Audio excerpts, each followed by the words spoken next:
Hello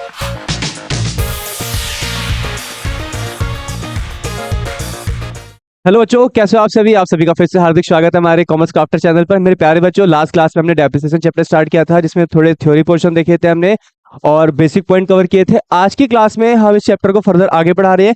ये इस chapter का लेक्चर 2 है। अगर आपको लेक्चर 1 देखना है तो आप प्रीवियस वीडियो में जाके देख सकते हैं। चलिए बच्चों, स्टार्ट करते हैं इस चैप्टर को। थोड़ा सा समझते हैं कि लास्ट क्लास में हमने क्या क्या सीखा था। हमने डेप्रिसिएशन का मतलब सीखा था कि मीनिंग वगैरह क्या है, थोड़े फीचर्स वगैरह की बात की थी उसके अंदर हमने। और हमने देखा था कि लैंड वगैरह की प्रॉपर्टी पे नहीं लगता है, बाकी प्लांट मशीनरी बिल्डिंग फर्नीचर इन सब पे हमारे डेप्रिसिएशन लगते हैं। डेप्रिसिएशन एक चार्ज अगेंस्ट प्रॉफिट है, यानी कि एक ऐसा खर्चा जो कंपलसरी इन नेचर है। आपको प्रॉफिट एंड लॉस के उसको डेबिट साइड में शो करना होगा, debit side of profit and loss account.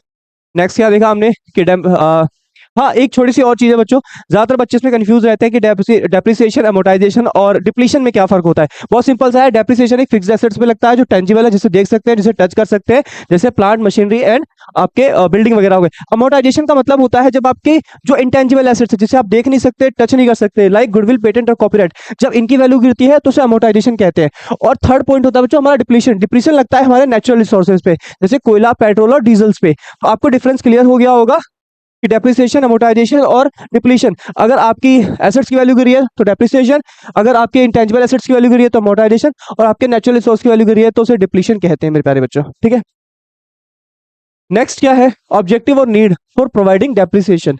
अब किस वजह से देखो, पहली चीज तो आपको करेक्ट प्रॉफिट लॉस निकालने को मिलेगा, उसके बाद आपको अपनी एसेट्स की ट्रू वैल्यू मिलेगी, पता चलने को मिलेगी। ठीक है, आप कॉस्ट निकाल सकते हैं, कॉस्ट ऑफ प्रोडक्शन में आप कॉस्ट पता कर सकते हैं मेरे प्यारे बच्चों। ठीक है, कॉस्ट वगैरह की जानकारी आपको मिल जाएगी। आप फंड रेडी कर लोगे अपने, जब भी नेक्स्ट टाइम अपनी एसेट्स को आप परचेस करने जाओगे। और साथ साथ में आप लीगल प्रोविजंस में लाइक कंपनी एक्ट और इनकम टैक्स एक्ट को भी फॉलो करते हो। ठीक है, फिर हमने कॉस्ट ऑफ एसेट्स में क्या देखा था, किसी भी एसेट्स की कॉस्ट को निकालने के लिए परचेस प्राइस होना चाहिए, फ्रेट होना चाहिए, इंस्टॉलेशन एक्सपेंसेस, इंश्योरेंस एक्सपेंसेस, और साथ में कमीशन और ब्रोकरेज रखेंगे। दो चीज इग्नोर करेंगे मुझे, नाम बताओ। पहला तो जीएसटी वगैरह को पे कर रखा है आपने, और दूसरा अगर कोई इंटरेस्ट पे कर रखा है। जीएसटी और इंटरेस्ट, दो वर्ड्स को आपको इग्नोर कर देना है प्रॉपर। ठीक है, हमने देखा था कि हमको जो जीएसटी हम पे करेंगे और साथ साथ में अगर कोई इंटरेस्ट का पार्ट है तो ये दो चीजें हम क्या कर देंगे, हम सर ये दो चीजें इग्नोर कर देंगे। ठीक है, नेक्स्ट हमने एक एग्जाम्पल सेट किया था यहाँ पर। एग्जाम्पल्स में क्या है देख लेते हैं। आई थिंक मैंने आपको एग्जांपल करा दिया था बच्चों, लास्ट क्लास में करा लिया था। कॉस्ट ऑफ एसेट्स में इसको निकालने के लिए परचेस प्राइस ऐड कीजिए, फ्रेट ऐड कीजिए, इंस्टॉलेशन एक्सपेंसेस ऐड कीजिए, इनपुट जीएसटी को इग्नोर कीजिए और ब्रोकरेज ऐड कीजिए। आप इन सभी को जोड़ दीजिए, आपका क्या आ जाएगा, आपका कॉस्ट ऑफ एसेट्स आ जाएगा। क्या याद रहेगा बच्चों, हम किसी भी एसेट्स की अगर कॉस्ट निकालनी है कि एक्चुअली हमने उस चीज को कितने में खरीदा है, तो हमें क्या क्या चीजें ऐड करनी है। नेक्स्ट है एक रेजिडुअल वैल्यू होती है। दैट मीन्स जब हम कोई एसेट खरीदते हैं एक समय के बाद वो कबाड़ हो जाती है और कबाड़ी वाला उसको लेके चला जाता है, तो जो कबाड़ की वैल्यू होती है ना एंड ऑफ लाइफ में, जब उसको कबाड़ी वाले को बेचते हैं और जो कबाड़ी वाला हमको रुपए देता है, उसी चीज को हम रेजिडुअल वैल्यू कहते हैं, स्क्रैप वैल्यू भी कह सकते हो आप इसको। ठीक है, हर हर एसेट्स की अपनी एक लाइफ होती है, उसके बाद वो डिसकंटिन्यू हो जाती है, फिर वो यूज नहीं हो पाती है। ठीक है, और हमने कुछ मेथड्स पढ़े थे, मेथड फर्स्ट और मेथड 2 की बात किया था, जिसके अंदर हमारी बस दोनों में एक फर्क आया था, वो था डेप्रिसिएशन को चार्ज करने का तरीका। यहाँ पे डेप्रिसिएशन से हमारी मशीन की वैल्यू गिर रही थी और यहाँ पे हम डेप्रिसिएशन से प्रोविजन मेंटेन कर रहे थे, यानी कि यहाँ पे मशीन्स की वैल्यू नहीं गिर रही थी हमारी। ठीक है, ये सब तो बच्चों हो गया क्विक रिकैपिंग में खत्म। अगर आपको अच्छे से समझना है आप लेक्चर 1 को देख सकते हो, और अगर आपने देख लिया है तो लेक्चर 2 में आप बने रहो। आपका बहुत बहुत स्वागत है। तो प्यारे बच्चों, आज हम सीखेंगे, दो मेथड्स की बात करेंगे डेप्रिसिएशन में। सबसे पहला जो मेथड है हमारा वो स्ट्रेट लाइन मेथड है। ठीक है, तो देखते हैं क्या है ये मेथड। बच्चों इसके बहुत सारे नाम है। सबसे पहला इसका जो नाम है वो है फिक्स्ड इंस्टॉलेशन मेथड, उसके बाद original cost method, fixed percentage method. ठीक है, तो आप इनको और भी नाम से जान सकते हो। ठीक है, और in this method depreciation is calculated on the time basis. याद रखना, इसमें हम टाइम बेसिस पे डेप्रिसिएशन कैलकुलेट करते हैं ऑन ओरिजिनल कॉस्ट। जो भी एसेट्स की कॉस्ट होगी, ओरिजिनल कॉस्ट का मतलब जिस प्राइस पर आपने उसे खरीदा होगा ना, उसकी बात कर रहा है। ठीक है, तो यहाँ पर ओरिजिनल कॉस्ट का क्या मतलब हुआ, जिस प्राइस पर आपने उस चीज को खरीदा हुआ है। ठीक है, परचेस प्राइस या कॉस्ट ऑफ एसेट्स। अभी थोड़ी देर मैंने पहले लिखवा था कॉस्ट ऑफ एसेट्स। याद है बच्चों कॉस्ट ऑफ एसेट्स का फॉर्मूला, भूल मत जाना थोड़ी थोड़ी देर पे। ठीक है, उसे याद रखना, परचेस प्राइस हो गया आपका, उसके बाद फ्रेट हो गया, इंस्टॉलेशन एक्सपेंसेस हो गया, इंश्योरेंस हो गया और कमीशन हो गया। जीएसटी और इंटरेस्ट सबको हटा देना है, उसी को ये बोल रहा है ओरिजिनल कॉस्ट, उसी पे आपको डेप्रिसिएशन चार्ज करना है। And amount of depreciation remains, यहाँ पे जो अमाउंट होता है ना डेप्रिसिएशन का, जो डेप्रिसिएशन का अमाउंट होता है, सबसे बड़ी बात है वो सेम रहता है हर साल। ठीक है, मेरिट्स की बात करूँ, ये एक सिंपल मेथड है। Amount of depreciation remain same, इसमें डेप्रिसिएशन का अमाउंट हमेशा सेम रहता है, ठीक है।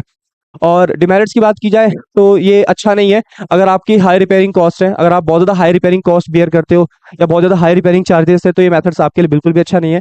और जो एसेट्स की बुक वैल्यू होती है वो एंड ऑफ द ईयर में वो खत्म हो जाती है।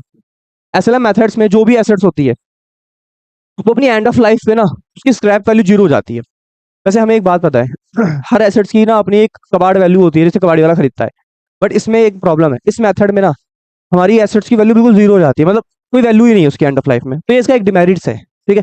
एक एग्जांपल से ना इन बातों को हम समझेंगे कि ऐसा कैसे हो रहा है कि एसेट्स की वैल्यू नील हो जा रही है यानी जीरो हो जा रही है, ठीक है। हाँ, एक इसमें बात है, हाई रिपेयरिंग चार्जेस, ये भी थोड़ा समझेंगे ये होता क्या है। आइए एग्जांपल से मैं हाई रिपेयरिंग चार्जेस वाला आपको कॉन्सेप्ट थोड़ा सा समझाता हूँ। देखो बच्चों, क्या होता है, मान लो आज अगर आज अगर 1 अप्रैल 2020 चल रहा है, ठीक है। और एक कॉस्ट ऑफ एसेट्स है, एक मशीन हमने खरीदी जो 1 लाख रुपए की है, जो 1 लाख रुपए की है, ठीक है। और मान लीजिए इसकी लाइफ जो है ना वो 5 साल है, 5 साल तक ये चलेगी, ठीक है। ये एसेट कब तक चलेगा? 5 साल चलेगा बच्चों। अब सुनना, इसका जो डेप्रिसिएशन होता है वो क्या होगा? बहुत सिंपल है सर। 1 लाख की एसेट है, कॉस्ट ऑफ एसेट्स अपने ऊपर लिखो और एक्सपेक्टेड यूजफुल लाइफ को नीचे लिखो। अभी पता चल जाएगा कि हर साल इसकी कितनी वैल्यू गिर रही है। सर इसकी हर साल जो वैल्यू गिर रही है ना वो 20,000 रुपये है। इस एसेट्स की वैल्यू 20,000 रुपये हर साल गिर रही है। बात को बहुत ध्यान से समझना। यानी कि हमको 5 साल तक 20-20 हजार रुपये इकट्ठा करने हैं, तब जाकर हमारी 1 लाख रुपए क्या होगा? डन होगा। अब थोड़ा सा और समझते हैं इस बात को। देखिए, मान लीजिए एक टाइम लाइन तैयार करता हूँ, ठीक है। एक टाइम लाइन तैयार किया मैंने, ठीक है। इसमें मैं इस टाइम लाइन को थोड़ा से कुछ हिस्सों में डिवाइड करता हूँ। तो यही देख लेते हैं इस टाइम लाइन को। तो ठीक है बच्चों, जैसे ये पहला पहला हो गया सेशन, दूसरा, तीसरा, चौथा और ये आखिरी वाला 5वां हो गया, ठीक है। ये मान लो पहले सेशन का एंड होगा 31/3, पहले सेशन का एंड होगा 21 में, क्योंकि अगर 1 अप्रैल 2020 को खरीदी है तो 21 में इसका एंड होगा। अगला जो एंड होगा वो होगा 31/3/22 में, फिर 31/3/23 में, फिर 31/3/24, फिर 31/3/25। आखिरकार जो एसेट है उसके 5 साल हो गए, 1 2 3 4 5, ठीक है। पहले साल जो डेप्रिसिएशन लगा वो कितना था? सर वो 20,000 था।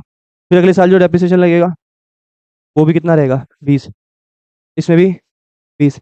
एक बात याद रखना, इस मेथड में इस मेथड में ना हमारा जो डेप्रिसिएशन होता है वो सेम होता है हर साल। मैंने आपको इसके मेरिट्स में क्या बताया था कि जो इसका डेप्रिसिएशन होता है ना वो सेम होता है, year wise year same depreciation लगता है। 20 20 20 20 20 करके अगर हमारी 1 लाख की एसेट है और हर साल 20-20 हजार रुपये लगता है, तो एंड ऑफ लाइफ में बुक की एसेट्स की वैल्यू कितनी हो जाएगी बच्चों? जो वैल्यू ऑफ एसेट हो जाएगी कितनी हो जाएगी? खुद ही सोचो क्या हो जाएगी वैल्यू। सर जिस तरीके से आप बता रहे हो जो वैल्यू गिर रही है, अगर इस तरीके से देखा जाए तो एसेट्स की वैल्यू तो जीरो होने वाली है। मैंने आपको क्या बताया था अभी थोड़ी देर पहले? मैंने आपको क्या समझाया? एंड ऑफ लाइफ में इसकी वैल्यू नील हो जाती है, क्योंकि मेथड इस प्रकार का है। हम डेप्रिसिएशन को एकदम स्ट्रेट चार्ज कर रहे हैं, 20 20 20 20 हजार रुपये 5 साल तो कर रहे हैं। हाँ, अभी ये समझते हैं कि हाई रिपेयरिंग चार्जेस का फंडा क्या है। देखिए, स्टार्टिंग ऑफ द ईयर में ना जब हम एसेट्स कोई खरीदते हैं तो उसकी रिपेयरिंग उतनी नहीं होती है। जैसे मान लीजिए आप कोई नई बाइक खरीद के लेकर आए, ठीक है। आपने शोरूम से नई बाइक दिलवाई, एकदम नई गाड़ी है। आपको पता है नई गाड़ियों में 1 आध 2 साल तक ना खर्चा नहीं होता, बहुत अच्छी चलती है, बहुत अच्छी सर्विस वगैरह एक आध करवा दो, बहुत स्मूथ चलती है, कोई खर्चे नहीं। बट जैसे जैसे गाड़ी पुरानी होने लगती है, उसके बाद उसके जो मेंटेनेंस कॉस्ट होती है ना वो बढ़ने लग जाती है, उसके रिपेयरिंग चार्जेस बहुत है। आज दिन कभी क्लच टूट गया, कभी कुछ हो गया, कभी ब्रेक ब्रेक की इशू आ गया, कभी टायर में इशू आ गया, ठीक है। तो कभी क्लच प्लेट में इशू आ गया, तो मल्टीपल प्रॉब्लम हम फेस करने लगते हैं बाइक के अंदर। अब मेरी बात को समझना, मान लीजिए मान लीजिए 31/3/21 है, फिर 31/3/22 है, 31/3/23 है, 31/3/24 है, फिर 31/3/25 है, ठीक है। डेप्रिसिएशन तो ऐड होना ही है हमारा हर साल। एक दो चीज, दो खर्चे इसमें ऐड करते चलूंगा। ठीक है, सबसे पहला है डेप्रिसिएशन, पहला डेप्रिसिएशन है। उसके बाद मैं इसमें ऐड करता हूँ रिपेयरिंग चार्जेस, ले लो आप, रिपेयरिंग चार्जेस, ठीक है। हम रिपेयरिंग चार्जेस ले लेते हैं। 20,000 रुपये तो डेप्रिसिएशन, वो तो फिक्स है, वो तो लगना ही है, हर साल लगना ही है। ये हम अपने रिवेन्यू में से निकाल के साइड कर ही लेंगे, इसमें कोई दो राय नहीं है सर। ये अलग अलग होना ही है तो होगा ही। मान लीजिए स्टार्टिंग में जो रिपेयरिंग चार्जेस था वो जीरो था, फिर 2,000 रुपये था, फिर भी यहाँ भी 2,000 था, फिर 3,000 हो गया, फिर बढ़ के 5,000 हो गया। अब देखते हैं टोटल खर्चा कितना पड़ रहा है स्टार्टिंग का, स्टार्टिंग ऑफ द ईयर में। यहाँ तो सब 20,000 ही हो रहा है। यहाँ पे 22,000 हो रहा है, ठीक है। यहाँ पे भी 22,000 हो रहा है सर, यहाँ पे 23,000 हो रहा है, ठीक है। और एंड में 25,000 हो रहा है। अब एक्चुअली हो क्या रहा है ना, अब बात को ध्यान समझो। स्टार्टिंग में और एंड में बहुत फर्क आ गया है। स्टार्टिंग में खर्चे बहुत कम है, लाइक 20,000 रुपए के, एंड तक 25,000 का खर्चा हो गया। पता है क्यों? एसेट जैसे जैसे पुरानी होती जाती है ना, उसके रिपेयरिंग चार्जेस बढ़ते जाते हैं। ये देख लो, रिपेयरिंग चार्ज कितना ज्यादा है, 5,000 रुपए। स्टार्टिंग में कितना था, 0 था। अब 20 से सीधा 25 पे, यानी कि अगर हमारा खर्चा जितना ज्यादा होगा, तो जब जब 2021 में खर्चा अगर 20,000 का था तो मुनाफा ज्यादा होगा। जब खर्चे बढ़ जाएंगे तो मुनाफा क्या हो जाएगा, कम हो जाएगा। तो दोनों फर्क क्या आएगा कि इस ईयर में प्रॉफिट थोड़ा हाई रहेगा। प्रॉफिट क्या रहेगा, हाई, क्योंकि खर्चा कम है। इस ईयर में हमारा जो प्रॉफिट होगा थोड़ा लो हो जाएगा। क्यों? क्योंकि सर हाई रिपेयरिंग चार्जेस बढ़ गए हैं। तो स्टार्टिंग ऑफ द ईयर में इसी एसेट्स पे प्रॉफिट हाई बना, और एंड ऑफ द ईयर में लो बना। देखो, प्रॉफिट हाई लो का फंडा समझो, ये खर्चे हैं और आपको अपने प्रॉफिट एंड लॉस के डेबिट साइड से मैनेज करने पड़ेंगे, ठीक है। इसे मैनेज करना पड़ेगा बच्चों। तो ऑब्वियसली अगर फर्स्ट ईयर में खर्चे थोड़े कम है तो प्रॉफिट ज्यादा होगा। एंड ऑफ द ईयर तक अगर खर्चे ज्यादा हो जाते हैं तो प्रॉफिट हमारा कम हो जाएगा। तो डिफरेंस तो आएगा ही आएगा। तो इसीलिए मैंने कहा ना, जिन मशीनों के रिपेयरिंग चार्जेस बहुत हाई होते हैं उसके लिए एसएलएम मेथड अच्छा नहीं है, क्योंकि फिर ना जो प्रॉफिट में डिफरेंसेस आने लगते हैं बहुत ज्यादा। जिन एसेट्स में हाई रिपेयरिंग चार्जेस हैं वहाँ एसएलएम बिल्कुल भी अच्छा नहीं है, बिल्कुल भी अच्छा नहीं है। अभी आपने देखा ना, फर्स्ट ईयर और एंड ऑफ द ईयर में प्रॉफिट का डिफरेंस कितना ज्यादा आ गया था। वैसे कॉन्सेप्ट्स को बच्चे ज्यादा टीचर ना बस स्किप करवा देते हैं। और मैं चाह रहा था कि थोड़ा सा इस पे एक 2-4 मिनट का ओवरव्यू लगता है, बच्चों को समझ में आ जाता है। और आपने एक चीज नोटिस किया, हमारी एसेट्स की वैल्यू कितनी बन रही थी बच्चों, 0, ठीक है। अब देखिए, अमाउंट ऑफ डेप्रिसिएशन का एक फॉर्मुला समझिए बच्चों। एक फॉर्मुला है हमारे अमाउंट ऑफ डेप्रिसिएशन का, बहुत सिंपल सा है। जो भी कॉस्ट ऑफ एसेट्स है, कॉस्ट ऑफ एसेट निकालना मैंने आपको सिखा दिया है, उसे लर्न कर लेना। वो आपको याद रहना चाहिए। वो थ्योरी का पार्ट नहीं है, उसको लर्न रखना है, क्योंकि वो उसी से हम एग्जांपल सॉल्व करेंगे। माइनस स्क्रैप वैल्यू अपन में यूजफुल लाइफ, ठीक है। तो ये फॉर्मूला ना आपको याद करना तो बनता है, ठीक है। इसमें आपको तो याद करना पड़ेगा भाई, ठीक है। इसे लर्न कर लो मेरे प्यारे बच्चों, ठीक है। आंख बंद करो, फॉर्मूले को एक बार रीड करो, आंख बंद करो, फिर 2-3 बार दोहराओ, याद हो जाएगा फिर ये, ठीक है। क्या है, अमाउंट ऑफ डेप्रिसिएशन बराबर cost of assets minus scrap value upon में यूजफुल एस्टिमेटेड लाइफ। ये सब मोस्टली क्वेश्चन में ये इन्फॉर्मेशन गिवन ही रहती है। और हमने एक चीज देखी है, एसएलएम मेथड में स्क्रैप वैल्यू, कबाड़ की वैल्यू 0 हो जाती है। मैक्सिमम क्वेश्चन में 0 ही मिलेगी आपको, कुछ क्वेश्चन मिलेगी वो देख लेंगे हम, ठीक है। आगे देखिए, आइए एक क्वेश्चन मिल गया ना प्यारा सा में। क्वेश्चन क्या कहता है, एक एसेट है जिसकी कॉस्ट है 4,80,000 और कबाड़ की कीमत 80,000 रुपए। जब भी ये, और पता है इसकी जो लाइफ एसेट्स की वो 4 साल है। कितनी है, 4 साल। और कह रहा है कि अमाउंट ऑफ डेप्रिसिएशन निकालो। बहुत आसान है, अभी मैंने आपको सिखाया। कॉस्ट ऑफ एसेट्स में से हम क्या करेंगे, हम स्क्रैप वैल्यू को माइनस कर देंगे। और एस्टिमेटेड यूजफुल लाइफ, जो भी उसकी लाइफ है एसेट की, एस्टिमेटेड यूजफुल लाइफ जो भी उसकी लाइफ है, उससे हम क्या कर देंगे, हम उससे डिवाइड कर देंगे, ठीक है। अब मान लीजिए 4,80,000 की एसेट है, कबाड़ की कीमत उसकी 80,000 रुपये, और जो लाइफ है ना एसेट्स की वो 4 साल है। 4 80 में 80 गया तो बचा कितना बचेगा, 4 लाख बचेगा सर, ठीक है। और 4 से डिवाइड कर दो सर, 1 लाख। 1 लाख रुपए इसकी वैल्यू कर रही है एसेट्स की। अब मैं आपको बहुत ध्यान से समझाता हूँ। मान लीजिए कोई चीज है वो 4 80 की है, और 4 साल के बाद वो 80,000 रुपए में कबाड़ में बिक रही है। मतलब स्क्रैप वैल्यू का मतलब मैं तुमको बताया था, ऐसी वैल्यू जो कबाड़ में बिकती है। 4 साल के बाद ये कबाड़ में जाएगी। मान लो ये कोई मशीन है ना, तो कबाड़ी वाला उसके लोहे के भाव से भी खरीदेगा तो 80,000 रुपये आपको देगा। अगर हमने 4 80 में खरीदा और 4 साल के बाद उसकी वैल्यू 80,000 रुपये हो गई, तो बताइए कितना अमाउंट डेप्रिसिएट हो रहा है हर साल। देखिए, वैसे तो टोटल कितना डेप्रिसिएट हो रहा है, अगर 4 80 की चीज 80 में बन चुकी है एंड ऑफ द ईयर में, तो 4 लाख गिर गए। एक बात तो समझ में आ गई सर, अमाउंट ऑफ जो डेप्रिसिएशन होता है ना, अगर वो आपको निकालना है तो कॉस्ट ऑफ एसेट में से स्क्रैप वैल्यू हटा दो, ठीक है। अब देखो इसमें क्या कर रखा है, अमाउंट ऑफ डेप्रिसिएशन नहीं है इसमें, हमको ना पर ईयर, वैसे तो पर ईयर का डेप्रिसिएशन निकाला है मैंने भी ये। वैसे अगर प्रॉपर देखा जाए ना, 4 सालों में कितना डेप्रिसिएशन लग चुका है, तो अगर पूरे ईयर में अगर आप देखते हो तो सिर्फ अमाउंट अमाउंट की अगर बात की जाए, तो कॉस्ट ऑफ एसेट्स में से ना सर आप एक काम करो, स्क्रैप माइनस कर दो, बस स्क्रैप वैल्यू हटा दो। सर 4 80 की वैल्यू थी, ठीक है। और 80,000 रुपये डेप्रिसिएशन, 80,000 रुपये एंड ऑफ द ईयर में उसकी वैल्यू बचती है, मतलब बेचने के बाद कबाड़ वाला हमको 80,000 रुपये दे देगा। तो अगर 4 80 की चीज की वैल्यू लास्ट में 80 बनती है, तो पूरे इन 4 सालों में लगभग 4 लाख रुपए गिर चुके हैं। और हर साल कितने गिर रहे हैं, 1 लाख। ये जो फॉर्मूला है ना, ये पर, मतलब ये है पर ईयर का। अगर आपको पर ईयर का डेप्रिसिएशन निकालना है कि साल का कितना गिर रहा है, पर ईयर कितनी वैल्यू गिर रही है, तो ये बेस्ट है, ठीक है। तब ये आपको चलना है लेकर, ठीक है। तब आपको ये वाला फॉर्मूला लेकर चलना है। और आपको सिर्फ जानना है कि अमाउंट ऑफ डेप्रिसिएशन कितना है, एसेट्स की पूरी टोटल वैल्यू कितनी गिर चुकी है, हमें पर ईयर से मतलब नहीं है। तो आप क्या करो, कॉस्ट ऑफ एसेट्स में से डायरेक्ट स्क्रैप वैल्यू माइनस कर दो, एस्टिमेटेड यूजफुल लाइफ से डिवाइड करने की जरूरत नहीं है, ठीक है। आप कॉस्ट ऑफ एसेट्स में स्क्रैप वैल्यू हटाओ, आपको पता चल जाएगा कि एसेट्स की वैल्यू कितनी गिर गई इन 4 सालों में। और अगर आपको एक एक साल का निकालना है तो भाई ये तरीका अपना सकते हो आप, ठीक है। अगला है कि डेप्रिसिएशन को परसेंटेज में बताओ। परसेंटेज बताने का मतलब है वो जानना चाहता है कि हर साल वैल्यू गिर रही है, और वो हमें पता भी है कितनी गिर रही है, 1 लाख रुपए गिर रहे हैं, ठीक है। वो जानना चाहता है कि परसेंटेज में बताओ उस चीज को कि हर साल कितने परसेंट वैल्यू गिर रही है, ठीक है। तो बहुत सिंपल है बच्चों, कभी भी ऐसे आए ना तो इसका जो फॉर्मूला बनता है वो ये बनता है, जो भी डेप्रिसिएशन आपने निकाला किसका, पर ईयर का, उसको डिवाइड पता किससे कर दो, उसे डिवाइड कर दो कॉस्ट ऑफ एसेट से, कॉस्ट ऑफ एसेट।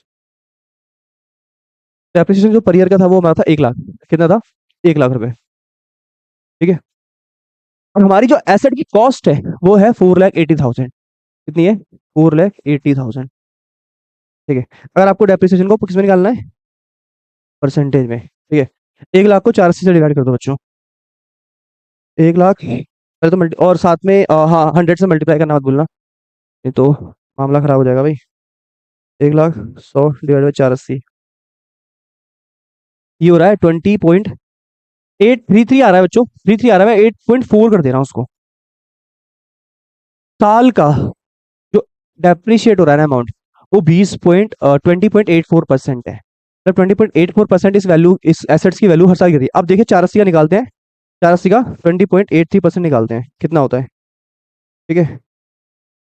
ये हो रहा है 99,984, मतलब 6 रुपये कुछ पैसों का डिफरेंस जा रहा है।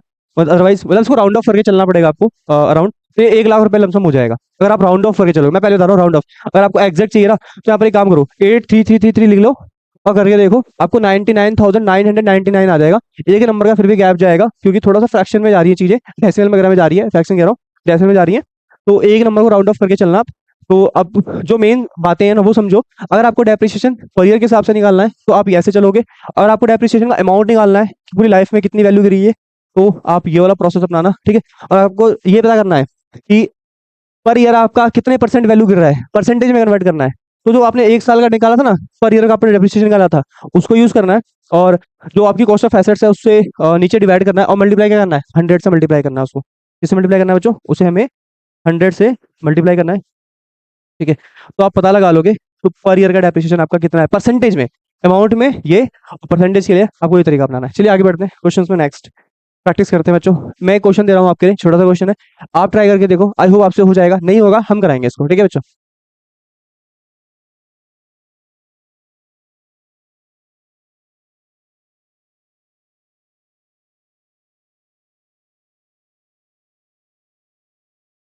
चलिए बच्चों अब इस क्वेश्चन में डन करते हैं। मैं दो चीजें निकाल के दिखाऊंगा, एक अमाउंट ऑफ डेप्रिसिएशन, एक डेप्रिसिएशन पर ईयर कितना लग रहा है, ठीक है। सबसे पहला काम करते हैं, अमाउंट ऑफ डेप्रिसिएशन लगाते हैं कि अब तक डेप्रिशिएबल अमाउंट कितना था, कितनी वैल्यू गिर गई है। या फिर एक काम करते हैं पर ईयर के लेके चलते हैं, छोड़ो, ठीक है। देखो तो फॉर्मूला क्या था डेप्रिसिएशन का, cost of assets minus scrap value upon में estimated useful life, estimated useful life ESL, estimated useful life, sorry अब इसको ऐसे लिख लो, अब यूजफुल लाइफ ले लो, छोड़ो, ठीक है। कॉस्ट ऑफ एसेट कितनी है बच्चों, 840। पर ईयर का और आपका जो स्क्रैप है कबाड़ की वैल्यू वो कितनी है सर, वो 40 है, ठीक है। और लाइफ कितनी है सर, लाइफ तो है नहीं, ओ शिट फंस गए, तो क्या करा आपने सर, लाइफ तो आपने बताई नहीं, ये वाला फॉर्मूला आपने बताया था। अब कैसे निकालेंगे डेप्रिसिएशन, अरे बेवकूफो, स्क्रैप वैल्यू का कोई मायने नहीं है अगर लाइफ नहीं दे रखी तो, इस बात को बहुत ध्यान से लेना, ठीक है। अब इग्नोर करना है इसको, इग्नोर, इग्नोर करना है, ठीक है। समझ में आया, मैंने आपको क्या सिखाया, ये फेल हो गया कॉन्सेप्ट, क्यों हो गया, क्योंकि यूजफुल लाइफ नहीं दे रखी क्वेश्चन के अंदर, ठीक है। तो अब सर कैसे करेंगे डेप्रिसिएशन, कैसे निकालेंगे, तो कैसे पता चलेगा कि पर ईयर का डेप्रिसिएशन कितना है। अरे मेरे प्यारे बच्चों 10% का डेप्रिसिएशन दे तो रखा है, पिछले केस में हमने डेप्रिसिएशन को परसेंटेज में कन्वर्ट किया था, इस बार परसेंटेज ही दे दिया आपको कि 10% वैल्यू इसकी सालाना गिर रही है, ठीक है। तो यहाँ तो डेप्रिसिएशन निकालना सर फिर तो और आसान हो गया, है ना, ये तो बहुत आसान हो गया सर, ठीक है। जो भी कॉस्ट ऑफ एसेट्स है उसमें जो परसेंटेज ऑफ डेप्रिसिएशन है वो मल्टीप्लाई करना है और अपन में 100 कर देंगे, ठीक है। कॉस्ट ऑफ एसेट्स सर 840 है, 10% का रेट है, और नीचे 100, एक जीरो से एक जीरो गया, ये भी गया, ठीक है। लगभग सर 84,000 हो जाएगा, इसमें कोई दो राय नहीं है। साल में सालाना पर ईयर देखा जाए तो 84,000 रुपीज एसेट्स की वैल्यू डाउन हो रही है, क्या हो रही है, डाउन हो रही है, ठीक है। पिछले केस में हमने फॉर्मूला लगा के किया था क्योंकि हमारी यूजफुल लाइफ दे रखी थी, इस बार यूजफुल लाइफ नहीं है तो स्क्रैप वैल्यू की भी एक वैल्यू खत्म। अगर नीचे वाली वैल्यू नहीं है, मेरी बात को समझना, अगर क्वेश्चन में ये नहीं दे रखा कि उसकी लाइफ कितनी है, ऊपर स्क्रैप वैल्यू की भी जो मायने हैं वो खत्म हो जाएंगे, अपने आप खत्म हो जाएंगे, ठीक है। तो आपको डेप्रिसिएशन के लिए पक्का परसेंटेज दे रखा होगा, यानी कि 8,40,000 की एसेट है, पर ईयर उसकी जो है 10% वैल्यू गिर रही है, यानी साल का अगर 8,40 का 10% निकालोगे तो 84,000 रुपये आएगा, यानी 84,000 वैल्यू पर ईयर गिर रही है, ठीक है। तो ये तो हो गया amount of depreciation, per year का जो डेप्रिसिएशन है वो 84,000 है। ये कॉन्सेप्ट क्लियर हुआ, आगे बढ़े अब, ठीक है बच्चों। अब क्या कह रहा है, book value of after 4 year. अब बच्चे कहेंगे सर ये 4 साल जो दे रखा है ये तो यूजफुल लाइफ है, अबे यूजफुल लाइफ नहीं, ढंग से पढ़ो, क्या लिखा है, 4 साल बाद की वैल्यू बताओ, मतलब इस एसेट की 4 साल बाद की वैल्यू, ऐसा नहीं लिखा कि इस एसेट की इसकी लाइफ ही 4 साल है, ऐसा कहीं नहीं है, लाइफ बहुत ज्यादा हो सकती है। क्वेश्चन में कह रहा है कि एसेट की वैल्यू 4 साल के बाद क्या होगी वो बतानी है हमें, ठीक है। ये नहीं कि 4 साल ही लाइफ है, ऐसा कुछ नहीं लिखा, ये लाइफ नहीं है इसकी, ये बस 4 ईयर के बाद की वैल्यू बता रहा है, तो बहुत सिंपल है, ठीक है। Book value, book value after 4 year, sir ये कैसे पता लगाएंगे, अरे बहुत सिंपल है मेरे प्यारे बच्चों, 8 लाख की चीज है, 8,40,000 की चीज है, 84,000 वैल्यू पर ईयर गिर रही है, 4 से गुणा कर दो इसको।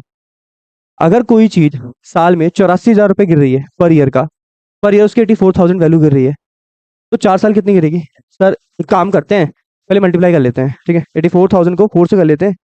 सर अगर 84,000 रुपये पर ईयर गिर रही है ना, तो 84,000 पर ईयर गिर रही है, तो 4 ईयर में 3,36,000 वैल्यू गिर जाएगी, कितनी गिर जाएगी, 3,36,000 वैल्यू गिर जाएगी, और 8,40 की एसेट है। सर 8,40,000 में से 336 का हटा देना हम सब, तो 8,40,000 में से हटा दें तो ये हो जाएगा 5,04,000, 5,04,000 रुपीज, 5,04,000 रुपीज हो जाएगा, ठीक है। तो मेरे चैंपियंस, समझ में आया आपको, बुक वैल्यू 4 ईयर के बाद कैसे निकाली मैंने, बहुत सिंपल था, 84,000 की 8,40,000 की एसेट है, हर साल 84,000 कर रहे हैं, तो 4 साल से मैंने मल्टीप्लाई किया तो वो हो गया 336, और जैसे माइनस किया 5,04,000 आ गया, यानी कि हम 840 में से 336 में माइनस करेंगे ना, तो 5,04,000 हमारा आ जाएगा अमाउंट, ठीक है। हमने दो बातें देखी हैं, अगर एस्टिमेटेड यूजफुल लाइफ दे रखा है हमको पिछले वाले क्वेश्चन की तरह, तो हम क्या करेंगे, कॉस्ट ऑफ एसेट में से स्क्रैप वैल्यू माइनस करेंगे, यूजफुल लाइफ से डिवाइड करेंगे, पर ईयर का डेप्रिसिएशन निकाल लेंगे, पर ईयर के डेप्रिसिएशन को ऊपर लिखेंगे, कॉस्ट ऑफ एसेट्स को नीचे लिखेंगे, इंटू 100 करेंगे, हमारा चीजों वो जो परसेंटेज में आ जाएगा डेप्रिसिएशन, ठीक है, ओके। और नेक्स्ट वाले केस में क्या था, हमारे ना जो डेप्रिसिएशन निकालने के लिए जो एस्टिमेटेड यूजफुल लाइफ थी वो नहीं दे रखी थी, तो स्क्रैप वैल्यू को हमने इग्नोर किया, हम आगे वैसे इग्नोर करेंगे। हमने क्या किया, जितना डेप्रिसिएशन था जो एसेट थी ना कॉस्ट की, उससे डायरेक्ट परसेंटेज से मल्टीप्लाई किया, पर ईयर का डेप्रिसिएशन निकाला, इसे 4 साल के बाद की वैल्यू गई, उसको 4 से मल्टीप्लाई करके माइनस करके निकाल लिया आंसर, ठीक है। आगे बढ़ते हैं बच्चों, ठीक है। ये जो था पिछला जो केस था, थोड़ा मैं उस पर और ओवरव्यू देना चाहता हूँ एक बार, ठीक है, और अच्छे से समझते हैं इस चीज को, ठीक है। अब एक क्वेश्चन मैं और देता हूँ इसमें, ठीक है, ये एसएलएम मेथड पे डिपेंड करेगा। मान लीजिए एक एक एक अप्रैल 1 अप्रैल 2021, 1 अप्रैल 2021 को ना एक एसेट की जो कॉस्ट है, मान लो वो 1 लाख है, कितनी है, 10 लाख है, डेप्रिसिएशन का जो परसेंटेज है वो 10% है, कितनी है, 10% है, कितना है बच्चों, 10% ले लेते हैं, ठीक है।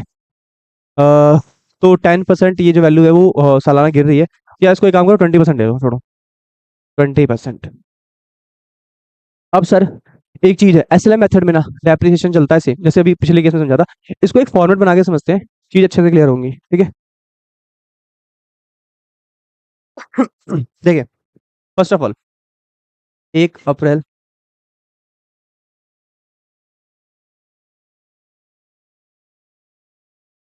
1 अप्रैल 1 अप्रैल 2021 जो कॉस्ट ऑफ एसेट्स है, कॉस्ट ऑफ एसेट्स है वो कितनी है, 1 लाख। मेरे प्यारे बच्चों, जो पहला डेप्रिसिएशन लगेगा ना, पहला डेप्रिसिएशन लगेगा वो 1 साल के बाद लगेगा, ठीक है। डेप्रिसिएशन आफ्टर 1 ईयर, 1 साल के बाद वो कितना लगेगा, 1 लाख का 20% बच्चों कितना हो जाएगा, सर 20,000 रुपये, ठीक है। बुक वैल्यू कितनी बचेगी, बुक वैल्यू, ठीक है, 1 साल के बाद की, 1 साल के बाद की बुक वैल्यू कितनी बचेगी, 80,000 रुपये, ठीक है, याद रखना, ठीक है। और फिर डेप्रिसिएशन लगेगा, 1 साल के बाद डेप्रिसिएशन लगेगा, ठीक है, कितना, सर भाई 20,000 रुपये रिपीट होगा, एक बार 20,000 लग गया ना। और एक चीज याद रखना, इसमें डेप्रिसिएशन ना, जैसे 20% है, 1 लाख का 20% 20,000 हुआ, तो हर साल 20,000 रुपये लगेगा, रिपीट होते रहेंगी चीज़ें, ठीक है। फिर 20,000 रुपये लगेगा, वैल्यू कितनी हो गई? 60। तो book value after 2 year. 2 year क्यों? क्योंकि 1 साल पहले बीत चुका है, ठीक है। एक काम करते हैं, इसको मिटाते हैं हल्का सा, 2 ईयर्स लिखते हैं।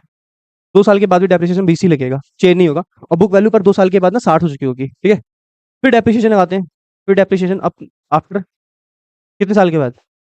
After 3 year. 3 साल के बाद भी डेप्रिसिएशन उतना ही लगना है। कितना? 20,000 रुपये। और बुक वैल्यू कितनी होगी आफ्टर 3 साल के बाद? बुक वैल्यू हो जाएगी सर 40,000 रुपये। कितनी? 40। आइए यहाँ आ जाते हैं, ठीक है। बुक वैल्यू कितनी थी हमारी 3 साल के बाद की?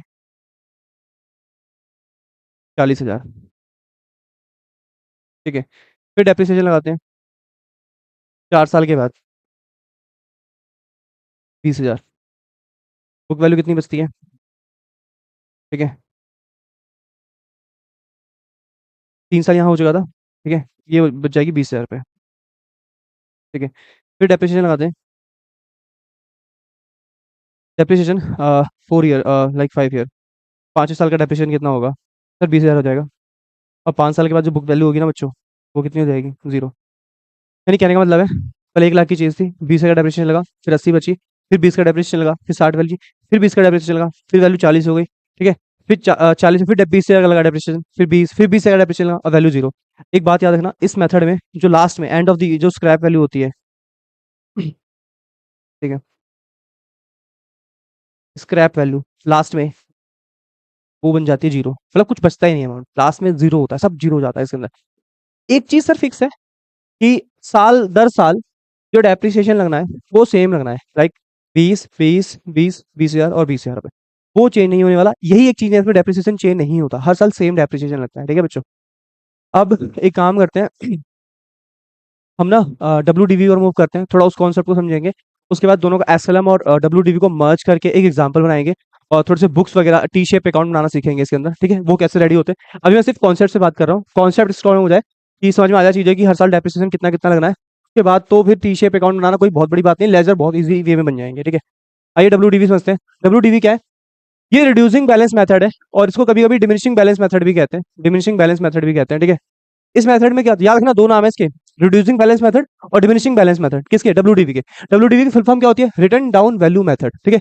रिड्यूसिंग मेथड और डिमिनिशिंग बैलेंस मेथड। और इसमें क्या है, इसमें भी यही सिंपल चीज है, ऑन टाइम बेसिस पे हर साल इस पे डेप्रिसिएशन अलग लगता है, इसमें फिक्स नहीं लगता। हर साल जो नई वैल्यू आती है ना बुक वैल्यू, उस पे डेप्रिसिएशन चार्ज होता है। जो नई बुक वैल्यू आती है उस पे डेप्रिसिएशन चार्ज होता है, ठीक है। अमाउंट ऑफ डेप्रिसिएशन लगातार हर साल क्या होता है, ईयर आफ्टर ईयर चेंज होता रहता है, ठीक है।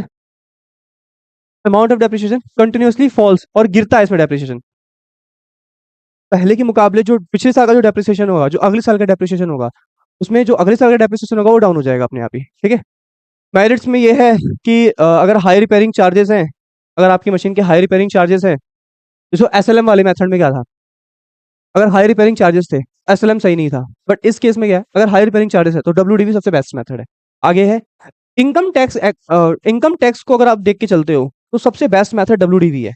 इनकम टैक्स एक्ट के तहत ना सबसे जो बेस्ट मेथड है वो WDV को एक्सेप्ट किया गया है, ठीक है। डिमेरिट्स की, इसमें जो वैल्यू है ना वो 0 नहीं होती, SLM में हो जाती है, इसमें नहीं होती। और ये एक बहुत सिंपल मेथड है, ये भी बहुत आसान है, देखिए। जैसे मान लीजिए एक एसेट है जिसकी वैल्यू 2 लाख रुपए है। मैं इसको टाइमलाइन के अकॉर्डिंग बना के सिखाता हूँ आपको, देखिए। एक टाइमलाइन बनाते हैं, वहाँ बहुत अच्छे सिखाएंगे आपको, ठीक है। मान लीजिए आज इसकी वैल्यू जो है, आज मान लीजिए इस एसेट्स की जो वैल्यू है ना, वो कॉस्ट ऑफ एसेट्स वो है 2 लाख, नहीं देखते हैं, ठीक है। जो कॉस्ट ऑफ एसेट्स है ना वो 2 लाख है, ठीक है। तो एक डेट ले लेते हैं, 1 अप्रैल 2021, सपोज कीजिए। मैंने इसके लिए एक डेट ले ली, 1 अप्रैल 2021 ले लिए। अब जो इसका एंड होने वाला है बच्चों, वो कब होगा? सर इसका एंड होगा 31 मार्च 2022, 31 मार्च 2022 में। और सर डेप्रिसिएशन का कितना लगेगा, हम बताएंगे आपको, हम बताएंगे ये चीज़, आप परेशान मत होना। सर डेप्रिसिएशन लगेगा, बहुत सिंपल है। सर परसेंटेज दे रखा है ना, ठीक है। तो बहुत सिंपल है, डायरेक्टली 10% कर देते हैं। तो 2 लाख का 10% कितना हो जाएगा? सर 2 लाख का 10% हो जाएगा 20,000 रुपये। कितना हो जाएगा? 20,000 रुपये। अब मुझे बताइए प्यारे बच्चों, बुक वैल्यू कितनी होगी? एक साल के बाद की बुक वैल्यू कितनी हो जाएगी? अगर सर 2 लाख की चीज थी, 20 हजार का डेप्रिसिएशन लग चुका है, तो इसकी वैल्यू 2 में से 20 गई, 180 बचेगी। कितनी? 1,80,000 रुपए। ठीक है। फिर जो नेक्स्ट डेट आएगी ना सर, वो नेक्स्ट डेट पता है क्या होने वाली है हमारी? वो होने वाली है, ये नहीं हो रहा है तो, नेक्स्ट डेट डेप्रिसिएशन जो लगेगा वो देख लेते हैं अब। नेक्स्ट डेट चेक लेते हैं। जो नेक्स्ट डेट होने वाली है वो 31/3/2023 होगी। क्यों? अगर अभी 31 मार्च 2022 है, तो अगला जो एंड आएगा वो आएगा 31 मार्च 2023, और इनके बीच में डेप्रिसिएशन कितना लगेगा वो समझना है हमें। देखो, अगर सर ये SLM मेथड होता ना, तो डेप्रिसिएशन 20 था, यहाँ 20 लगा देता, क्योंकि यहाँ फिक्स है, चलता रहता है, सेम चलता रहता है। बट ऐसा यहाँ नहीं होता, यहाँ पे चीजें थोड़ी बदलती है। इसमें क्या होता है ना, जो हमारी ये नई बुक वैल्यू है ना, नई बुक वैल्यू, जो नई बुक वैल्यू आई है, कॉस्ट ऑफ एसेट्स को हटा दो, यहाँ कॉस्ट ऑफ एसेट्स को देखना ही नहीं है। जो नई बुक वैल्यू आई है, हम इस पे चार्ज करेंगे डेप्रिसिएशन। ठीक है, इस पे चार्ज होगा डेप्रिसिएशन। अब 180 पे आपको 20% निकालना पड़ेगा, यही ट्विस्ट है इसके अंदर। इसमें ना जितनी नई बुक वैल्यू आती है ना, उस पर डेप्रिसिएशन चार्ज होता है। अब हम 180 पे चार्ज करेंगे। अब सर 180 पे चार्ज करना कितना होता है? 180 पे चार्ज करेंगे तो ये हो जाएगा लगभग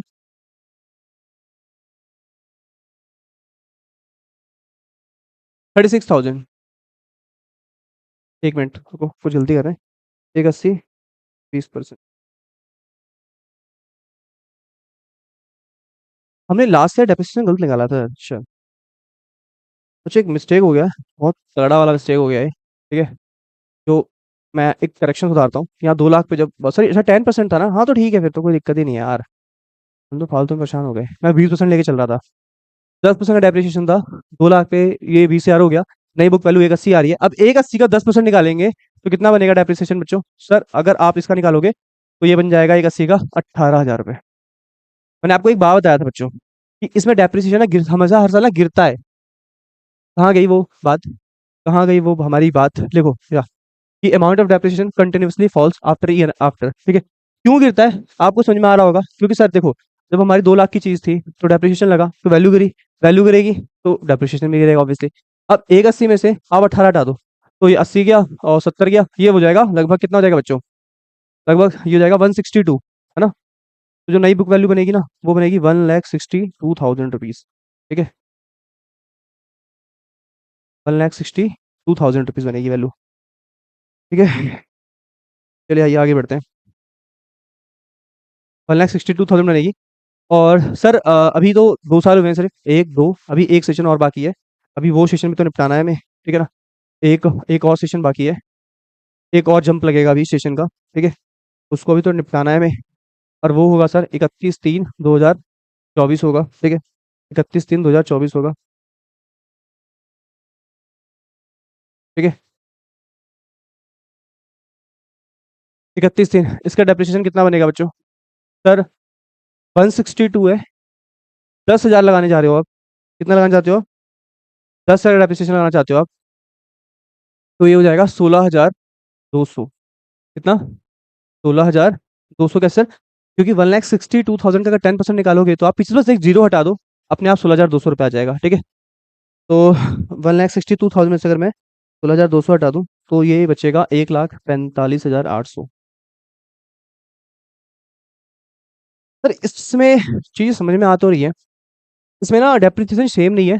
हर बार जो नई बुक वैल्यू आती है ना, हम डेप्रिसिएशन उस पर चार्ज करते हैं। जैसे हमने सबसे पहले क्या किया, इस 20 हजार को निकालने के लिए बेस यूज किया 2 लाख। फिर जो नेक्स्ट सेशन आया, तो स्टार्टिंग की जो वैल्यू थी वो थी 180, 180 पे लगाया 18 आया, तो इस सेशन में हमारा 18 आया। फिर नेक्स्ट सेशन की जो वैल्यू थी वो 162 थी। जब वहां पे चार्ज किया तो 16,200 आया, और जब हटा के नई वैल्यू चेक करी तो 1,45,800 आई। अब मुझे एक बात बताना, जब हम 24 से 25 सेशन में निकालेंगे डेप्रिसिएशन, तो बुक वैल्यू क्या यूज करेंगे? 1,45,800 यूज करेंगे।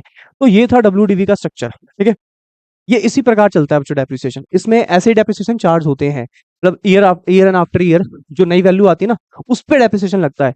इस ये नहीं कि 20,000 लग रहा है तो हर साल 20,000 ही लगेगा, ऐसा नहीं होता। तो इसमें हर साल जो नई बुक वैल्यू आती है डेप्रिसिएशन उस पे लगता है, तो इसे कहते हैं WDV, return down value method. जो भी डाउन वैल्यू होती है ना, नई वैल्यू जो आती है, डेप्रिसिएशन उस पे चार्ज करते हैं। ठीक है, आगे बढ़ते हैं। एक एग्जाम्पल है बहुत प्यारा सा। एक एसेट है जिसकी कॉस्ट 4 लाख है, स्क्रैप वैल्यू 20,000 है। ठीक है, और डेप्रिसिएशन 20% है, WDV मेथड है। सर इसमें परसेंटेज दे रखा है, कॉस्ट ऑफ एसेट दे रखी है, तो डेप्रिसिएशन निकालना कितना आसान है सर। ये बीच में स्क्रैप वैल्यू क्या कर रहा है, और यूजफुल लाइफ तो दे नहीं रखी। इसे आपको क्या करना है, इसको आपको इग्नोर करना है, ठीक है, इग्नोर।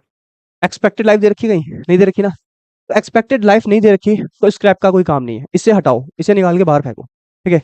आपको कॉस्ट ऑफ एसेट दे रखी है, आपको परसेंटेज डेप्रिसिएशन दे रखा है, इससे बढ़िया कुछ नहीं हो सकता। अगर आपको कॉस्ट ऑफ एसेट्स और स्क्रैप वैल्यू के साथ साथ यूजफुल लाइफ दी होती ना, तो हम निकाल सकते थे डेप्रिसिएशन पर ईयर का। और अगर परसेंटेज दे रखा है तो इससे भी निकल जाएगा पर ईयर का डेप्रिसिएशन, ठीक है। तो हमें बुक वैल्यू बतानी है आफ्टर 3 ईयर।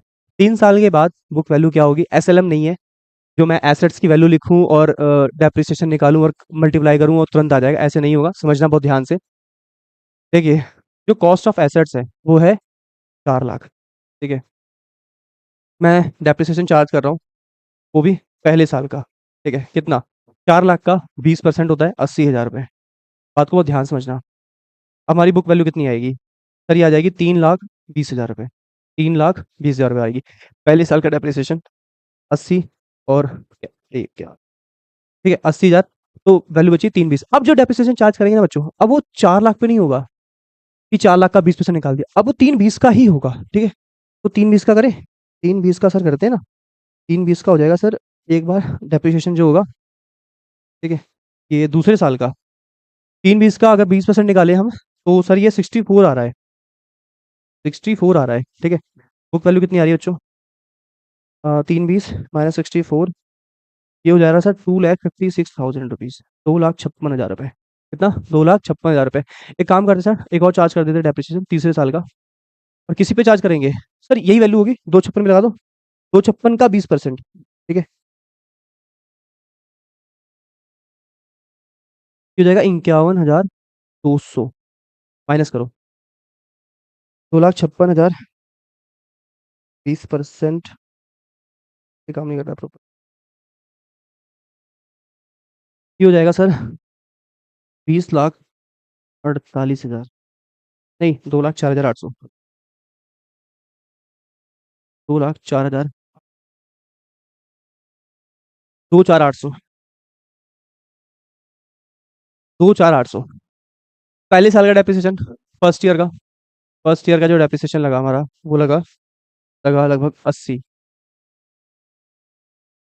जो सेकंड ईयर में लगा वो कितना था, वो लगा सर 64, ठीक है। और जो थर्ड ईयर में लगा वो था 51,200, ठीक है।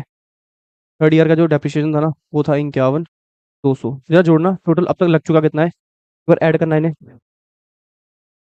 80 प्लस 64 प्लस 31,200, सर ये हो जाएगा 1,75,200। इतना डेप्रिसिएशन लग चुका है। और हमें पता है 3 साल के बाद हमारी जो बुक वैल्यू होगी ना, वो 2,04,800 होगी।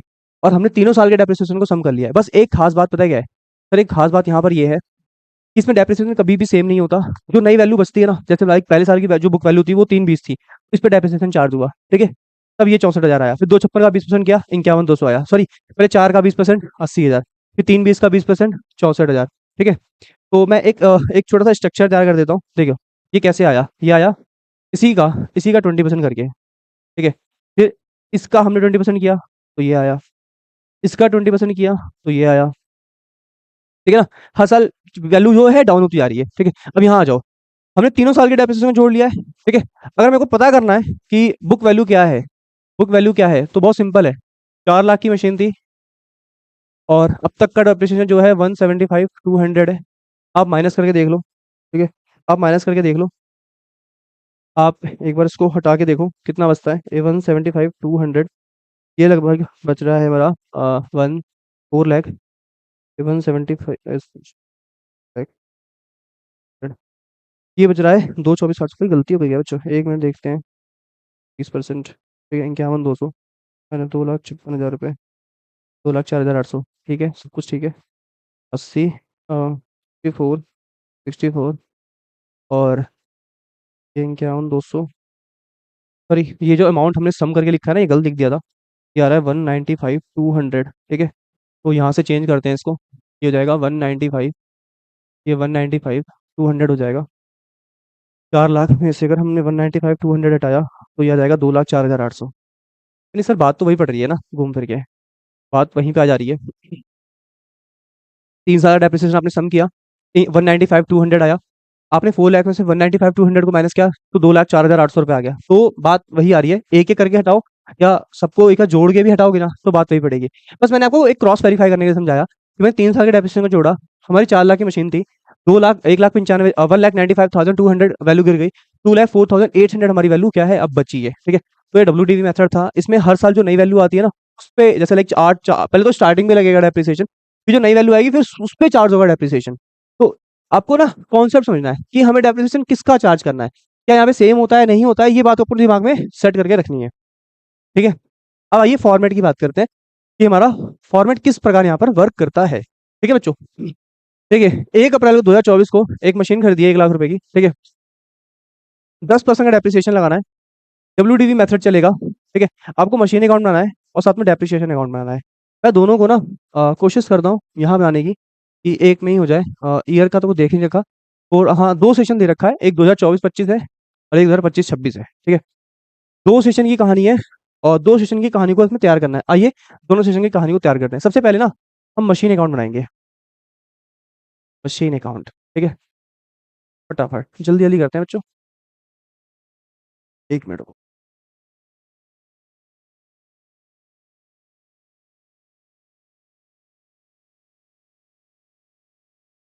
तो फॉर्मेट समझते रहना,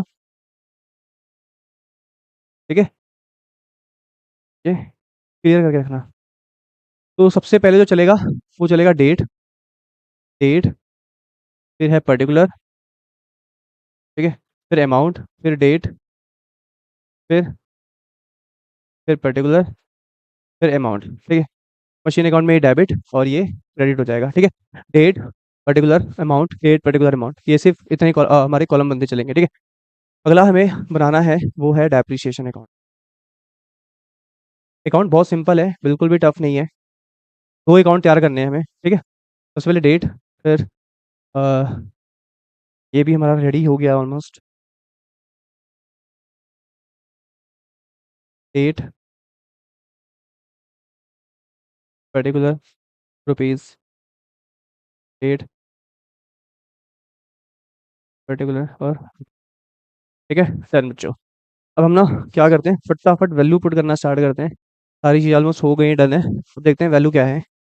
देखो बच्चों, मैंने आपको ना डेप्रिसिएशन चार्ज करने की एंट्री सिखा रखी है। सबसे पहले एंट्री आपको याद है, पहले तो मशीन को परचेस करते हैं, ठीक है। पहली एंट्री थी हमारी machine account debit to bank account, ठीक है। पहले तो मशीन खरीदी, मान लो हमने ये मशीन खरीदी है 1 लाख रुपए की, ठीक है। 1 लाख रुपए की हमने ये मशीन खरीदी है। दूसरी एंट्री पता है, दूसरी एंट्री होती है डेप्रिसिएशन चार्ज करने की। क्या थी बच्चों, प्यारे बच्चों, आपको पता होगा डेप्रिसिएशन अकाउंट डेबिट, क्योंकि ये खर्चा था तो डेबिट करेंगे। और साथ में मशीन की वैल्यू गिर जाती है तो हम कौन सा मेथड लेके चल रहे हैं पता है, हम पहला मेथड लेके चल रहे हैं जिसमें हमारा अकाउंटेंट मशीन की वैल्यू गिराता है। एक और अकाउंटेंट था श्याम, उसने उसने क्या किया था, उसने उसी डेप्रिसिएशन का प्रोविजन मेंटेन कर दिया था। क्या मेंटेन कर दिया था, प्रोविजन। हम पहले मेथड को लेके चलेंगे जहां पे डेप्रिसिएशन से मशीन की वैल्यू गिरती है, ठीक है। तो अभी ये डेप्रिसिएशन लगाए, ठीक है। उसके बाद थर्ड, हम डेप्रिसिएशन को कहाँ ट्रांसफर करेंगे, हम ट्रांसफर करेंगे प्रॉफिट एंड लॉस अकाउंट में, ठीक है। Profit and loss account, debit to depreciation, ठीक है, टू डेप्रिसिएशन अकाउंट। 3 एंट्रियां हैं, 3 एंट्रियों के बिहाफ पर मैं आपको जो इसके लेजर है वो समझाऊंगा, ठीक है। सबसे पहले हमने मशीन परचेस किया है और आपको मशीन अकाउंट के डेबिट साइड जाना है। और टू याद है ना आपको, लेजर पोस्टिंग होता है। लेजर पोस्टिंग में जैसे वो डेबिट है मशीन, तो मशीन को डेबिट करना है। साथ साथ में जो बैंक है, बैंक हमारा in the name of bank, bank के नेम पे साथ करना है। पहले मशीन के डेबिट में जाते हैं, मशीन के डेबिट में हम आ गए और यहाँ पर क्या करेंगे, हम यहाँ पे टू बैंक करके लिखेंगे, सॉरी यहाँ तो डेट आएगी, ये हो जाएगा, ठीक है। यहाँ डेट हो जाएगी 1 अप्रैल, डेट क्या थी बच्चों, डेट बताना, 1 अप्रैल 2024, ठीक है। 1 अप्रैल 2024 की डेट है, 1 अप्रैल 2024 की है, टू बैंक करके, क्योंकि मशीन था डेबिट। बात को समझना, जिनको लेजर पोस्टिंग नहीं आती, मशीन डेबिट है तो मशीन की डेबिट साइड जाओ, ठीक है। और वर्ड लिखोगे क्या, वर्ड लिखना है आपको बैंक, क्या लिखना है आपको, बैंक वर्ड लिखना है, ठीक है। कितना मशीन था सर, 1 लाख की मशीन थी, 1 लाख रुपए की मशीन थी, ठीक है। फिर नेक्स्ट, उसके बाद क्या लिखा है, मशीन के मशीन अकाउंट के क्रेडिट साइड जाना है और डेप्रिसिएशन, पहले तो डेप्रिसिएशन समझ लेते हैं कि डेप्रिसिएशन लगेगा कितना कितना, ठीक है। तो इसमें 10% कह रहा है, 1 लाख का 10% 10,000 रुपये हो जाएगा। तो आपको क्या करना है, मशीन के क्रेडिट साइड जाना है, देखो मशीन क्रेडिट हो रहा है तो मशीन के क्रेडिट साइड जाना है आपको। और डेप्रिसिएशन की डेट क्या बनेगी, देखो अगर 1 अप्रैल 2024 है तो डेप्रिसिएशन लगता है एंड ऑफ द ईयर। 1 अप्रैल 2024 का जो एंड हो जाएगा वो जाएगा 31 मार्च 2025। कितना हो जाएगा बच्चों, 31 मार्च 2025 हो जाएगा। और मशीन के, आपको कहाँ जाना है बताया मैंने, मशीन के क्रेडिट साइड जाना है, क्रेडिट साइड मशीन क्रेडिट है, और नाम लिखना है डेप्रिसिएशन। क्या लिखना है बच्चों, डेप्रिसिएशन लिखना है, ठीक है। तो यहाँ पर आपको लिखना है बाई डेप्रिसिएशन। अभी स्टार्टिंग में थोड़ी जनरल एंट्री के अकॉर्डिंग समझा रहा हूँ, बाद में तो आप रटल दोगे यार, तो आप तो चैंप हो जाओगे कि कहाँ पे क्या लिखना है हमें, ठीक है। वो अभी समझा रहा हूँ कि क्या ये जो नाम आ रहा है बैंक डेबिट में आ रहा है वो क्यों आ रहा है, या क्रेडिट में डेप्रिसिएशन वर्ड आ रहा है वो क्यों आ रहा है, समझना जरूरी है, बाद में तो सब चीजें नॉर्मल चलती हैं। स्टार्टिंग में तो ध्यान लगाओ बच्चों, फोकस रखो, ठीक है। चलिए देखिए, 10% डेप्रिसिएशन लगेगा तो ये वैल्यू कितनी हो जाएगी, ये हो जाएगी सर 10,000 रुपये, ठीक है। और सेम डेट पे जो मशीन की वैल्यू बचेगी, सोचना अगर 1 लाख की मशीन थी, 10,000 का डेप्रिसिएशन लग चुका है, तो जो वैल्यू बचेगी ना बच्चों, वो बचेगी 90,000। कितनी बचेगी, 90,000। अब इसे हम करेंगे क्लोज, ठीक है। यहाँ भी 1 लाख, ठीक है, और यहाँ भी 1 लाख लिखेंगे। दोनों तरफ हमने क्या लिख दिया, 1 लाख लिखा, ठीक है। अब 2025 का अगला दिन क्या हो जाएगा, 2025 का सर अगला दिन हो जाएगा 1 अप्रैल 2025, और टू बैलेंस ड्रॉ डाउन। समझते हैं ना जो कैसे कैसे कर रहा हूँ मैं। ये 90,000 हो गया, कितना हो गया, 90,000 हो गया। पर वेट ए मिनट, अभी सर एक एंट्री और बाकी है हमारी, वो पता है क्या थी, profit and loss to depreciation. Profit, पर यहाँ पे भी एक एंट्री है, देखो डेप्रिसिएशन दो जगह पर है वर्ड, एक यहाँ है और एक वहां पर डेप्रिसिएशन है। एक तो यहाँ चल रहा है, ठीक है, और ये डेप्रिसिएशन वर्ड यहाँ चल रहा है, तो ऑब्वियसली डेप्रिसिएशन अकाउंट में भी दो दो पोस्टिंग जाएगी। तो डेप्रिसिएशन के डेबिट में जाओ और टू मशीन लिखो, ठीक है, क्योंकि डेप्रिसिएशन डेबिट है तो डेबिट में जाना है और टू मशीन लिखना है, अपोजिट वाला नाम लिखना है, ठीक है। तो डेप्रिसिएशन अकाउंट के हम गए डेबिट में, ठीक है। डेप्रिसिएशन हम डेबिट में गए, और टू क्या लिखा हमने, क्या बोला था मैंने, डेप्रिसिएशन के डेबिट में जाओ टू मशीन वर्ड लिखो, ठीक है। तो मैं यहाँ पे जाके लिखूंगा टू मशीन, ठीक है, ओके। और डेप्रिसिएशन क्रेडिट में, तो डेप्रिसिएशन के क्रेडिट में जाओ, अपोजिट नाम क्या है, प्रॉफिट एंड लॉस। बहुत बहुत समझदारी समझो, डेप्रिसिएशन टू क्रेडिट हो रखा है तो डेप्रिसिएशन के क्रेडिट में जाना है। अपोजिट नेम क्या है, प्रॉफिट एंड लॉस, तो अपोजिट वाले का नाम चलेगा, यानी क्रेडिट में जाना है, अपोजिट नाम लिखना है प्रॉफिट एंड लॉस, ठीक है। तो यहाँ पर क्या लिखना है, भाई प्रॉफिट एंड लॉस अकाउंट, ठीक है, प्रॉफिट एंड लॉस। और याद रखो डेप्रिसिएशन चार्ज करना या डेप्रिसिएशन को प्रॉफिट लॉस में ट्रांसफर करना एंड ऑफ द ईयर में ही होता है। हमारा एंड कब हुआ था, 31 मार्च 2025 को हुआ था, तो यहाँ पर 31 मार्च की डेट आएगी बच्चों, 31 मार्च 2025। यहाँ भी क्या आएगा, 31 मार्च 2025। और 31 मार्च 2025 को जो डेप्रिसिएशन चार्ज हुआ था ना, वो कितना था, वो 10,000 था सर। तो दोनों तरफ कितना लिखेंगे, हम लिखेंगे 10,000 रुपीज, ठीक है। और इसे हम कर देंगे क्लोज, हम इसे कर देंगे क्लोज। हमने इसे क्लोज किया, हमने इसे क्लोज किया, ठीक है। अब आ जाइए यहाँ पे आगे आ जाइए, ठीक है। अब इसे समझते हैं, ठीक है। गॉर्डन बैलेंस कितना आया, 90,000 आया सर, ठीक है। अब हम दोबारा डेप्रिसिएशन चार्ज करेंगे, 1 अप्रैल 2025 का जो एंड होगा वो हो जाएगा सर 31 मार्च 2026। 25 है एंड 26 में होगा, डेप्रिसिएशन कितना लगेगा सर, डब्ल्यू है ना, डब्ल्यू। वैसे भी हमने डब्ल्यू के अकॉर्डिंग बना रहे हैं बच्चों, एक बात याद रखना। डब्ल्यू कॉन्सेप्ट होता है कि डेप्रिसिएशन ना हमेशा नई वैल्यू पे लगता है, और हमारी नई वैल्यू पता है एक नहीं है, एक तो जब हमने खरीदा था तब था, वो गिर चुकी है, अब 90 हो चुकी है उसकी वैल्यू, तो हम 90,000 पे लगाएंगे। तो अगर आपका जो रेट 10% है तो 90,000 का 10% कितना हो जाएगा सर, 9,000 हो जाएगा। याद रखना यहाँ पे हम 10,000 रिपीट नहीं करेंगे, हम जो नई वैल्यू आई है ना, बुक वैल्यू 90,000, उस पर डेप्रिसिएशन चार्ज करेंगे, ठीक है। उसी डेट पे जो हमारी वैल्यू होगी एसेट्स की वो कितनी बचेगी, 26 पे। 90 में से 10 गए, तो अगर 90 में से 10 जाएगा ना, तो हमारी जो बुक की वैल्यू बचेगी, एसेट्स की वैल्यू बचेगी ना, वो बचेगी 81,000। कितनी, 81, ठीक है। और ये भी 90 हो जाएगा, ये तो है ही 90। और जो अगला दिन होता है ना, वो होता है 1 अप्रैल 2026, टू बैलेंस पीडी, ठीक है, कितना, 81,000। 81,000 ये तो हो गया क्लोज, क्योंकि 2 साल का बनाना था, 2 साल हो गए। पहला 24 से 25, फिर 25 से 26, यही कहा गया था हमको क्वेश्चन में, 24 से 25, एक 24 से 25 और एक 25 से 26, तो ऑलमोस्ट ये डन है। नेक्स्ट आ जाओ, यहाँ पर हमने तो पहले साल के डेप्रिसिएशन को सर यहाँ शो कर दिया, अब नेक्स्ट ईयर के डेप्रिसिएशन को भी ऐसे ही शो करते हैं, बस यहाँ डेबिट में मशीन और क्रेडिट में पीनल अकाउंट लिखना होता है, ठीक है। तो जो नेक्स्ट डेप्रिसिएशन लगा था हमारा सर, वो लगा था 31 मार्च 2026 को, तो हम यहाँ लिखेंगे 31 मार्च 2026।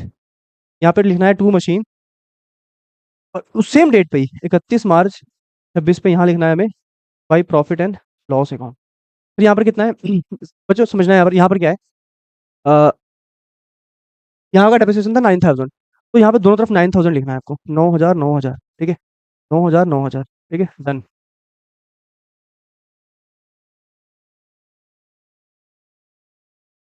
ठीक है, इधर भी 9,000 आ गया और इधर भी 9,000 आ गया। सर डेप्रिसिएशन अकाउंट था हमको सबसे आसान लगा, इतना आसान ना क्या बताएं आपको। डेट सेम, इधर मशीन उधर पिनल, इधर मशीन इधर पिनल। देखो ये तो रटने वाली बात हुई, कॉन्सेप्ट पता होनी चाहिए कि यहाँ पर मशीन क्यों आया और यहाँ पर पिनल क्यों बढ़ाया। जैसे मैंने आपको स्टार्टिंग में ना जनरल एंट्री पास करवा दी थी तीनों, और उसी से समझा दिया था कि फॉर्मेट में किस साइड क्या चीज आएगी, तो चीजों को रटना नहीं है, समझना भी है। ठीक है, तो ये तो WDV का क्वेश्चन हुआ। अब हम क्या करते हैं, हम एक क्वेश्चन करते हैं SLM मेथड का। एसएलएम मेथड से सर दोनों अकाउंट बना के सिखाओ कि कैसे बनेंगे, ठीक है। तो सर एंट्रियां तो फिर आप लिखोगे, अरे बिल्कुल यार, बिना एंट्री का तो काम ही नहीं चलने वाला। क्या एंट्री है, machine account debit to bank account, ठीक है। फिर डेप्रिसिएशन लगाएंगे हम, फिर डेप्रिसिएशन अकाउंट डेबिट। याद रखना मेथड फर्स्ट फॉलो कर रहे हैं तो डेप्रिसिएशन मशीन पे लगेगा, मशीन की वैल्यू गिरेगी, मशीन अकाउंट, ठीक है। फिर हम मशीन जो डेप्रिसिएशन है वो खर्चा है उसको कहाँ ट्रांसफर करते हैं, हम उसको ट्रांसफर करेंगे प्रॉफिट एंड लॉस के डेबिट साइड में, ठीक है। Profit and loss account debit to, to क्या हो जाएगा, टू डेप्रिसिएशन अकाउंट, ठीक है, टू डेप्रिसिएशन अकाउंट, ठीक है, डन। मशीन कितने की खरीदी थी हमने, सर हमने मशीन खरीदी थी 3 लाख रुपए की, 3 लाख रुपए की। बच्चों एक काम करते हैं, इसके फॉर्मूला बनाते हैं, सेम बनेंगे, अलग बिल्कुल नहीं बनने वाला कुछ भी, ठीक है। फॉर्मेट बिल्कुल सेम बनते हैं, कुछ अलग नहीं, ठीक है। ओके,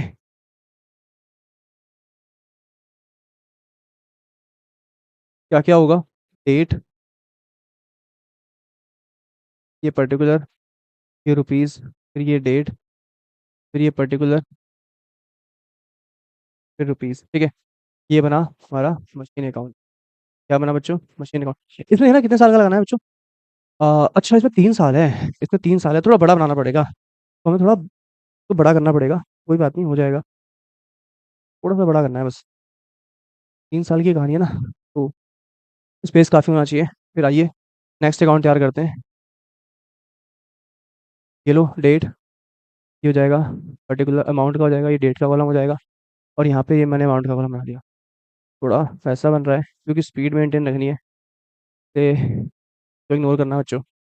ये हमारा डेप्रिसिएशन का अकाउंट हो गया, ठीक है, ये हो गया हमारा डेप्रिसिएशन अकाउंट।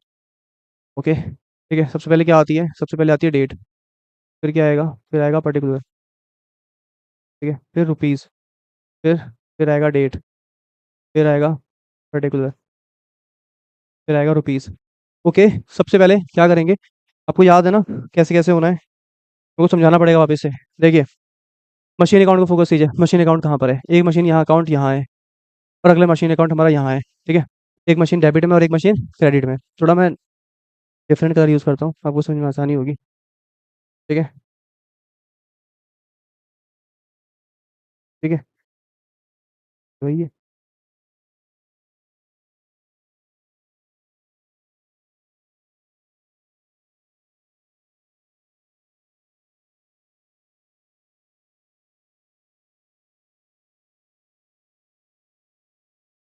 एक मशीन ये रहा और एक मशीन ये रहा, दो जगह है, एक बार डेबिट हो रहा है एक बार क्रेडिट हो रहा है।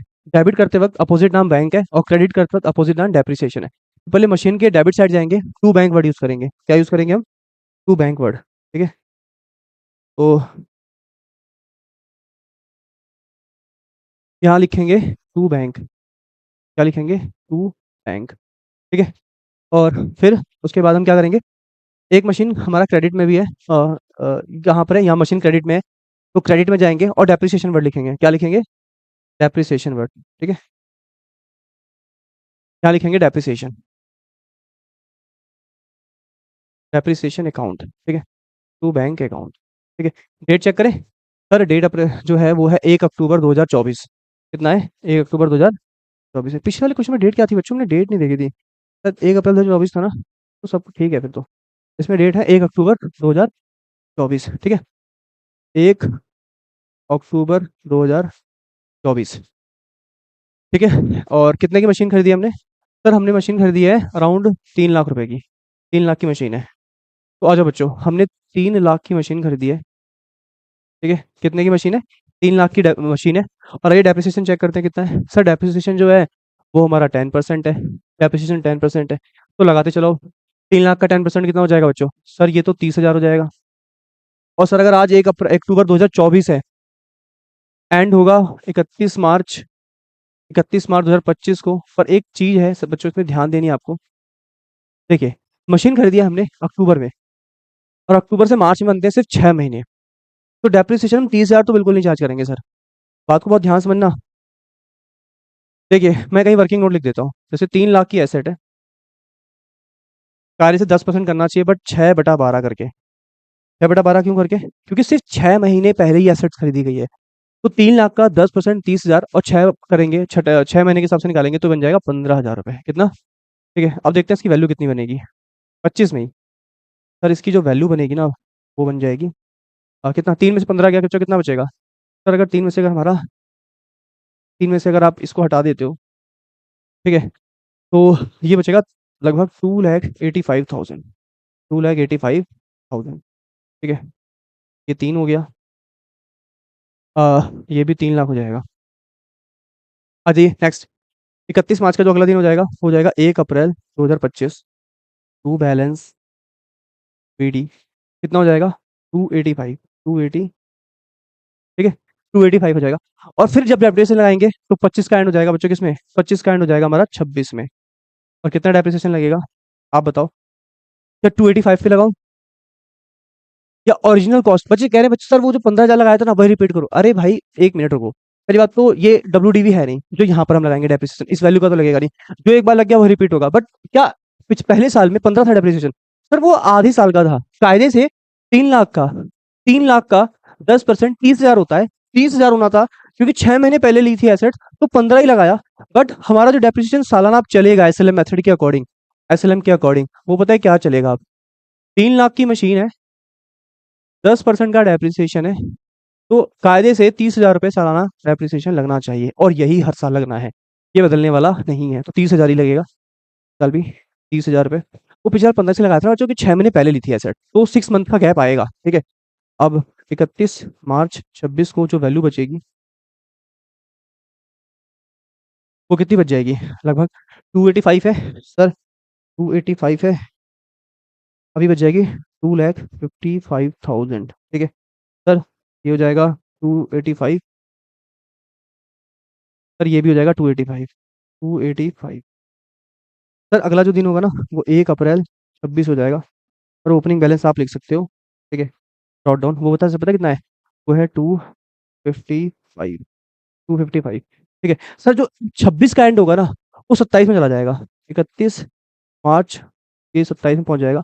और जो डेप्रिसिएशन चार्ज होगा ना सर वो भी 30 हजार ही होगा, क्योंकि इसमें सेम चलता है। और जो बाई बैलेंस सीडी होगी ना, जो कैरी डाउन बैलेंस आएगा, 255 में से ना 30 और हटा दो, ये हो जाएगा सर 2,25,000 रुपीज। ठीक है, एंड करना। ये 255, ये भी कितना हो जाएगा?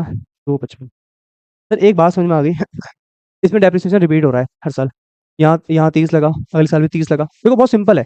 285 में 30 माइनस करोगे तो 255 आएगा। फिर 255 ब्रॉट डाउन किया, अगला दिन ही होता है बच्चों। ठीक है, फिर डेप्रिसिएशन लगा हमारा कितना? 30 हजार डेप्रिसिएशन लगा।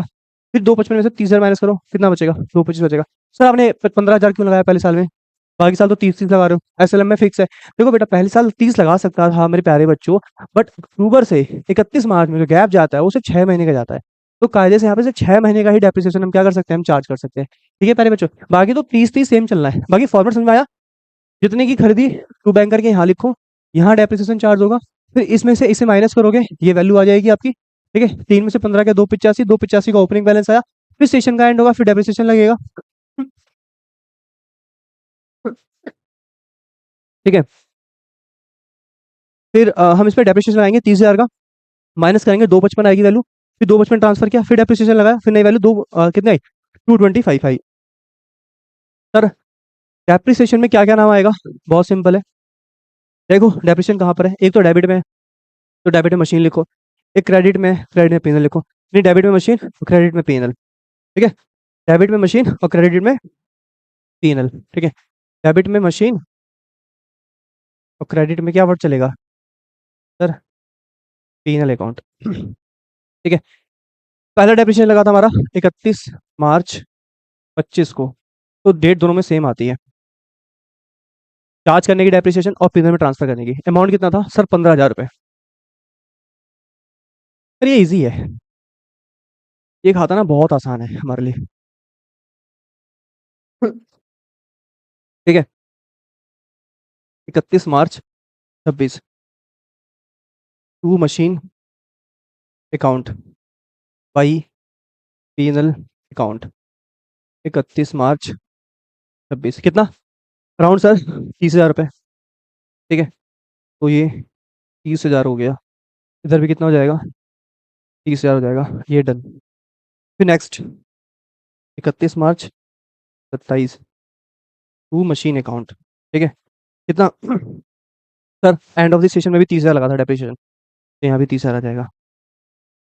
31 March 27 by profit and loss account, कितना हो जाएगा ये, 30,000 रुपये, ठीक है। आप समझदार हैं, जोड़ के लिखने का काम आपका है, मैं वैसे इसको फिल कर देता हूँ। ये 15 15, ठीक है, 30, जहाँ इतना काम यहाँ थोड़ा सा और सही। एग्जाम में आपको ना ये छोटी छोटी बातों का ध्यान रखना है, ठीक है। ये सब छोटी छोटी बातों का ध्यान रखना है। डन। WDSLM का एक छोटा सा एग्जाम्पल बनाया, दोनों के साथ डन किया। अगली क्लास में हम बहुत बेसिक टॉपिक्स उठाएंगे और बेसिक से एडवांस मूव करेंगे और न्यूमेरिकल क्वेश्चन सॉल्व करेंगे। आज की क्लास में हमने एसएलएम और WDV को रिकैप किया, छोटे छोटे क्वेश्चन लगाए, डेप्रिसिएशन लगाना सीखा, क्या इग्नोर करना है, क्या कंसिडर करना है, टाइमलाइन बनाना सीखा, एसएलएम और WDV के अकाउंट्स बना के सिखाए। अगली क्लास में मैं आपको प्रोविजन फॉर, ये तो मेथड 1 के तहत चल रहे थे जहाँ पर डेप्रिसिएशन के बाद एसेट्स की वैल्यू गिर रही थी, मैं प्रोविजन फॉर डेप्रिसिएशन भी नेक्स्ट क्लास में सिखाऊंगा। आपको क्लास में बने रहना है, क्लास को एकदम कंसिस्टेंसी देखना है, एकदम एक एक क्वेश्चन को समझना है, नोट डाउन करना है और सॉल्व करते चलना है।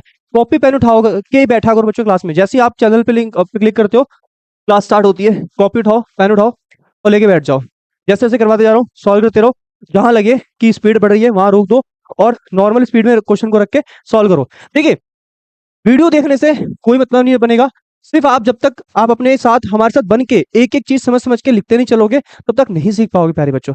तो कॉपी पेन उठा के साथ साथ करते रहा करो, सॉल्व करते रहा करो, ठीक है। चीज समझ में ना आए एक बार उसको दोबारा बैक जाओ, फिर दोबारा रिपीट करके उसको देखो, ठीक है, वो अपने आप समझ में आ जाएगी। फिर भी दिक्कत आती है तो कमेंट में लिखो कि सर ये वाला जो पोर्शन था हमें समझ में नहीं आया। नेक्स्ट जो लेक्चर बनेगा उसको स्टार्ट करने से पहले मैं उस टॉपिक को एक बार रिकैप कराऊंगा, बट नीचे मेंशन करना कि सर हमको ये चीज समझ में नहीं आई, मैं कोशिश करूंगा कि आपको वो चीज क्लियर करवा दूं, बट उसके लिए तो आपको कमेंट बॉक्स में कमेंट करना पड़ेगा। थोड़ी सी मेहनत कर लीजिएगा बच्चों, अगर डाउट आता है तो पूछ सकते हैं आप और हम आपके जवाब देने के लिए रेडी है। चलो बच्चों नेक्स्ट लेक्चर में मिलते हैं, जो हमारा लेक्चर 3rd होने वाला है, ठीक है।